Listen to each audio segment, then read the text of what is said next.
প্রথম জামাত অনুষ্ঠিত হবে সকাল ৮ ঘটিকায়, দ্বিতীয় জামাত অনুষ্ঠিত হবে সকাল ৯টায়।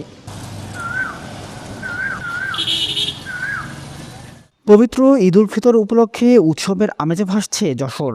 ধর্মপ্রাণ মুসল্লিদের নামাজ আদায়ের সুবিধার্থে এবার জেলা জুড়ে প্রায় ৬,৫০০ মসজিদ ও ঈদগাহ প্রস্তুত করা হয়েছে।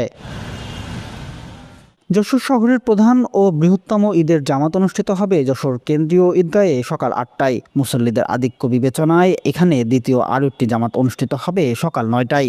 যশোরবাসীকে উদাত্ত আহ্বান জানাবো যে আপনারা সবাই স্ব জায়গা থেকে জায়নামাজ সহ নিজ প্রস্তুতি সম্পন্ন করে আপনারা যারা প্রথম জামাতে আসতে পারবেন তারা সকাল ৮টার মধ্যেই ঈদগাহ ময়দানে আসবেন।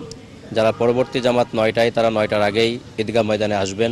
অন্যদিকে নবনির্মিত যশোর জেলা মডেল মসজিদ ও ইসলামিক সাংস্কৃতিক কেন্দ্রে প্রথম জামাত অনুষ্ঠিত হবে সকাল ৭টা ৪৫ এবং দ্বিতীয় জামাত হবে সকাল ৮টা ৪৫। এছাড়া শহরের আমিনিয়া আলিয়া মাদ্রাসা জামে মসজিদে দুটি জামাত অনুষ্ঠিত হবে, যার প্রথমটি সকাল ৮টায় এবং দ্বিতীয়টি সকাল ৯টায়।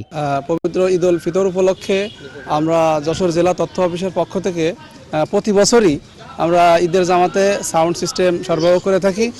প্রতিবারের তুলনায় এবারও আমরা সেই একই কাজ করতেছি, যার জন্য সকাল থেকে এসে মাইক বাঁধা, তারপরে বিভিন্ন কাজ যে কাজগুলো ইনস্টল করার জন্য যে কাজগুলো করার দরকার আমরা প্রায় সম্পূর্ণ করছি।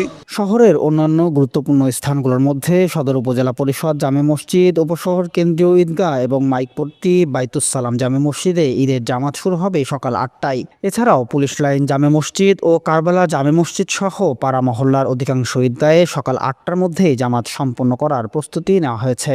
খুবই সুন্দর পরিবেশ।